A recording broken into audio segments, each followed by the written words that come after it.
You walk down the aisle of a brightly lit store. You see a brightly colored package. Your mouth waters. You buy the sweet treat, unwrap the thin foil, and take a single bite. Your brain immediately floods with a powerful chemical called dopamine. You feel a sudden rush of pleasure. You feel completely safe. You feel deeply satisfied. Have you ever wondered why this happens? Why does a simple chemical compound have such absolute, almost terrifying power over your mind and your actions? For 99% of human history, this is not hypothetical. For about 300,000 years, your ancestors did not have aisles of bright packages. They existed in a brutal and unforgiving world.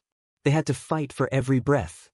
The rush of pleasure you feel from sugar is not a modern accident. It is an ancient survival mechanism. It is a biological ghost echoing directly from the Pleistocene epoch. You wake up when your body is ready. No alarm, no schedule. You open your eyes to the pale light of dawn. The sun is just rising over the dusty, endless horizon. Your stomach feels entirely empty. A dull, heavy ache spreads through your core. You need fuel. How will you survive today? For your ancestors, this exact feeling was a relentless daily reality. The world was not a sterile grocery store. It was a fiercely hostile landscape. Calories were incredibly rare. Every single meal was a desperate struggle. Every bite of food was earned with sweat, exhaustion, and sometimes blood. You walk across the dry, cracked earth. You scan the environment for anything edible. Most of the plants growing around you are completely useless to your body. They are incredibly tough. They are full of dense, indigestible fiber. Many of them are highly poisonous. Your physical senses must guide you through this minefield. They are your only real defense against starvation and sudden death. How do you know what to put in your mouth? You rely on a silent, brilliant alarm system built directly into your biology. You rely on the sensation of taste. Think about your tongue for a moment. It seems like a very simple, everyday muscle. It is actually a highly advanced chemical analysis machine. It is covered in thousands of tiny, microscopic structures. These tiny bumps are called papillae. Inside these structures hide your specialized taste buds. Each individual taste bud is a complex cluster of sensory cells. These cells have tiny, invisible hairs that reach out into the wet environment of your mouth. They are always waiting. What exactly are they waiting for? They are waiting for specific microscopic molecules to touch them. When you eat a piece of wild fruit, the molecules dissolve instantly in your saliva. They wash over these tiny sensory hairs. If the physical shape of the molecule matches the physical shape of the receptor, they lock together perfectly. It is exactly like a microscopic key fitting into a highly specific lock. When this happens, a sudden electrical signal fires. The signal travels rapidly up your nerve pathways. It moves incredibly fast through your nervous system. It reaches the base of your brain stem. It moves upward into your cerebral cortex. Your brain instantly translates this raw electrical signal into a conscious sensation. It translates it into flavor. How did this complex, flawless system come to exist in your body? You might wonder how modern science actually understands this ancient biological mechanism. You can look directly at the groundbreaking research of evolutionary geneticist Stephen Wooding. He studies the microscopic, invisible architecture of human biology. He does not look at dusty ancient bones or broken stone tools. He looks deep into the invisible code of human life itself. He looks at human DNA. He specifically focused his research on two very distinct genes. These genes are known scientifically as TAS1R2 and TAS1R3. These two specific genes hold the exact blueprint for your sweet taste receptors. Without them functioning properly, you could not taste sugar at all. Wooding carefully compared these specific genes across many different living species. He looked at modern humans. He looked at great apes. He looked at small monkeys. He even looked at tiny rodents like mice. He found something in the genetic code that completely changed our understanding of human taste. These sweet receptor genes are not a recent evolutionary development. They did not appear when ancient humans first started walking upright on the savannah. They are unimaginably old. They evolved tens of millions of years ago. They were present in the very first mammals to ever walk the earth. They have been carefully protected and passed down through countless millions of generations. Why would blind nature guard a simple taste receptor so fiercely for so long? Why is this specific sweet receptor so deeply embedded in your foundational genetic code? Because the ability to accurately detect sugar was the ultimate evolutionary advantage in a starving world. It allowed your distant, primitive ancestors to locate the most energy-dense foods hidden in the dense forest. Those ancient primates who could taste sweetness easily found more calories. Those who found more calories lived slightly longer. Those who lived longer had more healthy children. You are the direct, living descendant of the ancient primates who were the absolute best at finding sugar. Imagine the terrifying world your early human ancestors actually inhabited. It was a world entirely devoid of processed, easy food. There were no brightly lit convenience stores open late at night. There were no crinkling plastic wrappers. There were no artificial flavors designed in modern laboratories. The earth was completely wild and utterly unforgiving. Getting enough daily calories just to survive another 24 hours was a constant, exhausting physical struggle. Your body constantly burns massive amounts of energy just to keep your heart beating in your chest. It burns even more energy to keep your large, complex brain functioning. In the harsh reality of the Pleistocene epoch, energy was the most valuable currency in existence. Most of the abundant plant life surrounding you was basically biologically useless. The green leaves were far too tough to chew. The plant stems were highly fibrous and woody. Humans cannot digest heavy, dense plant fiber. Our human stomachs are not built like the large, fermenting stomachs of cows or gorillas. We desperately need dense, easily digestible calories. We need pure energy that our bodies can absorb quickly and efficiently. You could easily spend all day chewing on wild savanna grasses and still slowly starve to death. Furthermore, the ancient wilderness was absolutely full of invisible chemical warfare. Plants do not actually want to be eaten by hungry animals. They cannot run away from fast predators. So they protect their leaves and seeds with complex chemistry. They naturally produce deadly toxins. They produce fatal poisons. How did your vulnerable ancestors know which green leaves would kill them and which would keep them alive? They relied entirely on their advanced chemical analysis machine. They relied heavily on the sensation of bitterness. Bitter taste receptors are incredibly highly sensitive. They are biologically designed to instantly trigger a strong gag reflex. They act as a biological stop sign. But your sweet taste receptors are the exact polar opposite. They are a massive biological green light. Natural sweetness is incredibly rare in the wild environment. It almost never occurs naturally in highly poisonous plants. Sweetness strictly means safe carbohydrates. Sweetness means pure, uncontaminated energy. When you taste something sweet, your ancient brain knows you have found a rare treasure. This desperate, unending search for energy left permanent, visible marks on human history. You can actually see the physical evidence carved directly into the earth itself. You must travel to the rugged, dry mountains of eastern Spain. Here you will find a hidden network of shallow limestone shelters. They are known locally as the Cuevas de la Araña. This name translates perfectly to the spider caves. The rough walls of these ancient caves are covered in fading prehistoric art. But this is not just decorative art. It is a vital documentary. It is a permanent record of early human priorities. Archaeologists have studied these specific cave paintings for many long decades. One specific, faded image always stands out among the rest. It was painted with dark red pigment roughly 8,000 years ago. It perfectly depicts a scene of extreme danger and pure, naked desperation. You see a fragile human figure drawn in very simple, thin lines. The figure is suspended dangerously high in the empty air. The human is clinging desperately to a long, fragile rope made of woven vines. The rope hangs completely exposed down the face of a sheer, vertical cliff. At the very top of the thin rope there is a small, dark hole in the solid rock. The human is reaching one bare, unprotected arm deep into this dark crevice. Surrounding the climbing human are dozens of tiny, flying shapes. They are angry bees. The human figure is entirely unprotected. There are no specialized, thick beekeeping suits. There are no protective mesh veils over the face.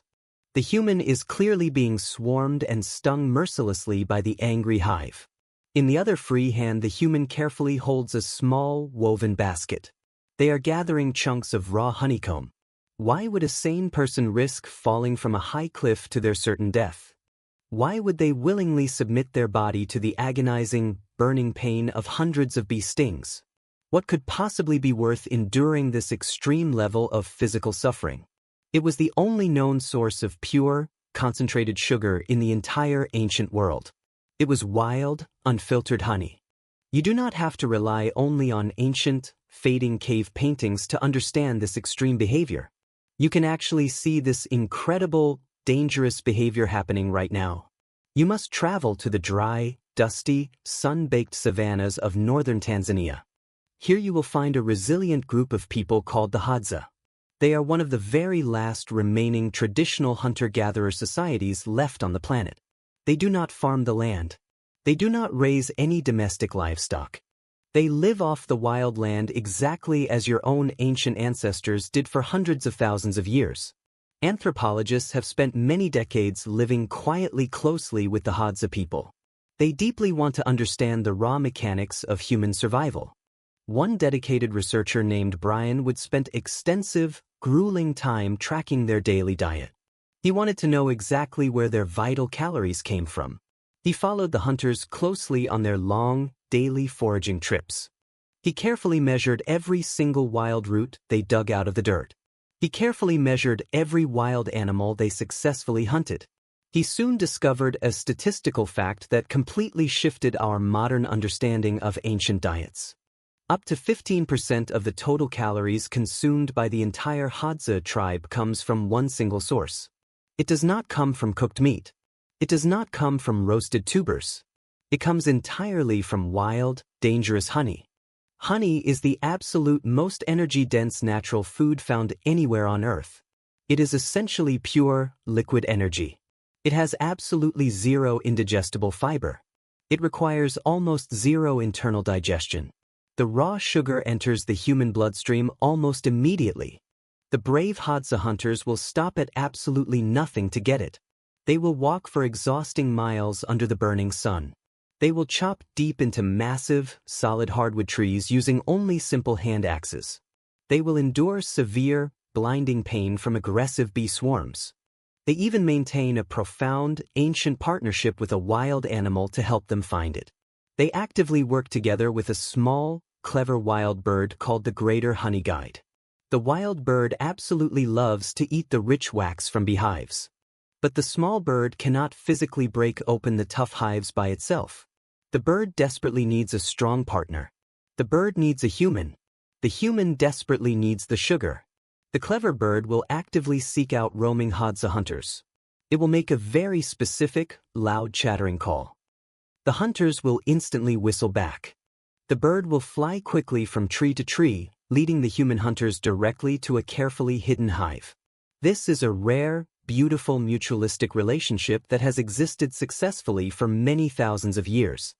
It shows just how deeply the relentless quest for sugar is woven directly into human ecology. So let us fully recreate a specific day in this brutal, ancient world. You wake up on the dry, dusty savanna. The morning air is crisp and surprisingly cold. You have not eaten a full, satisfying meal in 3 long days. Your physical energy reserves are critically, dangerously low. Every single step feels incredibly heavy. Your conscious brain feels slow and foggy. You need dense calories immediately or your body will soon begin to break down its own muscle tissue for fuel. You grab your heavy wooden digging stick and your sharp stone hand axe. You begin to walk slowly into the dense, thorny bush. The hot sun climbs higher into the pale sky. The dry heat becomes heavy and oppressive. You search the cracked ground for edible roots but find absolutely nothing. Then you suddenly hear it. A sharp, rhythmic, repeating chattering sound coming from a nearby acacia tree. It is a wild honey guide bird. Your resting heart rate instantly increases. Your ancient brain already intimately anticipates the massive caloric reward. You quickly purse your dry lips and whistle loudly. The small bird flies rapidly to the next tree and chatters loudly again. You follow it closely. You follow it carefully through thick, thorny bushes that aggressively scratch your bare legs. You walk steadily for another full hour. Finally, the leading bird stops completely at a massive, ancient, thick baobab tree. The bird flutters excitedly around a tiny, dark crevice located extremely high up on the thick, wooden trunk. You look straight up. You can clearly see the faint, fast movement of angry guard bees circling the small entrance. You know exactly what you have to do to survive. You quickly gather bundles of dry, brown grass from the hard ground. You forcibly strip green, moisture-rich leaves from a nearby thick bush. You sit down firmly on the dirt and strike two hard pieces of flint together. A tiny, bright orange spark lands gently on the dry grass. You blow on it very gently. The fragile spark quickly grows into a small, hot flame. You tightly wrap the burning, hot grass directly inside the wet, green leaves. The open fire is totally smothered, but it instantly produces a thick, choking, white smoke. You bite down hard on the heavy bundle of leaves, holding it firmly in your teeth. You begin to physically climb. The thick tree trunk is wide and incredibly rough. The sharp bark violently scrapes the thin skin completely off your chest and arms. Your tired muscles scream loudly from sheer physical exhaustion. You force your heavy body higher. You finally reach the dark crevice. The angry buzzing sound is totally deafening. You quickly pull the smoking bundle from your teeth and blow the thick, white smoke directly into the dark, hidden hole. The dense smoke deeply disorients the angry bees. It completely masks their invisible chemical alarm pheromones. But it absolutely does not stop all of them. Enraged, flying bees pour rapidly out of the dark hive. They hit your exposed face like tiny, sharp pebbles. You feel a sudden, sharp, burning pain directly on your cheek. Then you feel another one sharply on your neck. Then two more burn directly on your bare shoulder. The injected venom burns exactly like liquid fire under your skin. You must completely ignore the agonizing pain. If you let go of the thick tree, you will fall to your death. You blindly reach your bare, unprotected right hand deep into the dark, sticky, unknown hollow of the tree. The angry bees crawl frantically over your fingers, stinging you repeatedly without mercy. You finally feel the soft, familiar, hexagonal structure of the hidden honeycomb. It is surprisingly warm. It is incredibly heavy. You dig your bare fingers in hard and violently rip a massive chunk free. Thick, golden honey drips rapidly down your arm, mixing smoothly with dirt and salty sweat. You slowly, painfully lower yourself back down to the hard ground. You sit heavily in the dry dust, breathing incredibly heavily. Your swollen face is throbbing. Your tired arms are completely covered in red, burning welts. You slowly raise the heavy, dripping comb directly to your mouth. You take a massive, desperate bite. The intensely, overwhelmingly sweet liquid instantly floods your tongue. Instantly, a massive, powerful surge of dopamine explodes deeply inside your brain. The burning physical pain completely fades into the distant background. A massive, overwhelming wave of profound euphoria and biological relief washes entirely over you. Your loud biological alarm bells are completely silenced. You have successfully won the absolute ultimate prize. You have successfully secured enough pure, vital energy to survive. This was the absolute greatest triumph of your ancient ancestors. The rare ability to find and consume massive amounts of dense sugar kept the fragile human species completely alive during the very harshest physical conditions on planet Earth. But here is the massive, counterintuitive turning point. This exact same ancient biological victory is now a complete modern trap. It is a slow, unfolding biological disaster. For countless millions of years, your primitive brain learned a very simple, very strict rule. Sugar is incredibly rare, sugar is extremely hard to get, and sugar will absolutely save your life. Because it was always so incredibly rare, your brain never actually needed to evolve a biological off switch for it.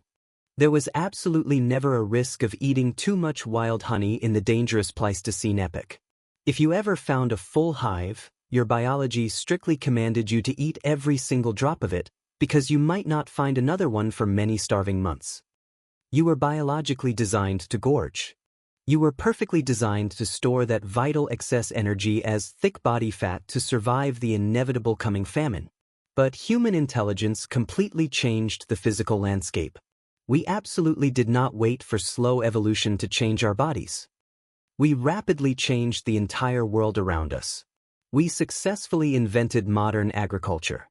We took simple wild grasses and carefully bred them into massive, endless fields of thick sugarcane. We took very small, highly fibrous wild fruits and selectively bred them to be massive, soft, and incredibly sweet. We slowly learned exactly how to crush, violently boil, and carefully refine these growing plants. We figured out how to perfectly extract the pure, invisible chemical essence of sweetness. We completely stripped away all the natural water. We completely stripped away all the heavy fiber that used to slowly regulate human digestion. We totally removed the dangerous climbing. We completely removed the angry bees. We entirely removed the physical pain. We successfully turned the absolute rarest substance in wild nature into the absolute cheapest, most overwhelmingly abundant ingredient on the entire planet. We successfully created pure, bright white crystals of heavily concentrated survival. Your physical environment has changed completely and utterly. But your physical body has absolutely not changed at all. Your deep genetic code is exactly identical to the desperate person who boldly painted the spider caves. Your wet tongue still possesses the exact same advanced TAS1R2 and TAS1R3 chemical receptors as the early primates swinging rapidly through ancient, lost canopies. Your complex brain is absolutely still living directly in the Pleistocene epoch. It simply does not know what a modern grocery store is. It absolutely does not know what a massive industrial food factory is. When you effortlessly drink a modern, cold soda, your brain instantly registers a massive, unnatural influx of pure, liquid sugar. It genuinely thinks you have just miraculously pulled off an impossible survival feat. It truly thinks you have just found the absolute greatest, most massive beehive in the entire history of the physical world. It instantly rewards you with a massive, overwhelming flood of powerful dopamine. It aggressively begs you to drink even more. It genuinely thinks a deadly, freezing winter famine is just around the corner and you absolutely must store this vital energy immediately. You are constantly walking around with highly tuned, ancient survival hardware functioning in an entirely alien environment of absolute, unending abundance. This is exactly why you physically cannot eat just one single piece of candy. This is exactly why pure sugar actually feels highly addictive to your nervous system. It is biologically supposed to be highly addictive. Slow evolution deliberately designed it to be the absolute most compelling, overriding drive in your entire nervous system. But the deadly famine never actually comes. The freezing, starvation winter never ever arrives. Your confused body continuously and eagerly stores the pure energy it truly thinks it needs for a brutal crisis that simply never happens. What used to perfectly act as the ultimate, flawless mechanism for physical survival is now widely considered the leading, silent cause of modern, preventable disease. It directly drives the spread of modern obesity. It heavily drives the onset of metabolic syndrome. It widely drives the development of heart disease. Our absolutely brilliant ancient success has unfortunately become our most terrifying modern crisis. We are all unwitting victims of our own incredible evolutionary brilliance. You walk slowly down the aisle of a brightly lit modern store. You see a brightly colored, shining package. Your mouth instantly waters. You take a small, simple bite. Your ancient brain immediately floods with intense pleasure. The rush of pleasure you deeply feel from sugar is absolutely not an accident. It is a powerful, lingering biological ghost echoing directly from the Pleistocene epoch. You walk casually down the aisle of a brightly lit store, but deep inside your mind, you are still perfectly, completely an ancient human, desperate for the sudden, sweet taste of raw survival.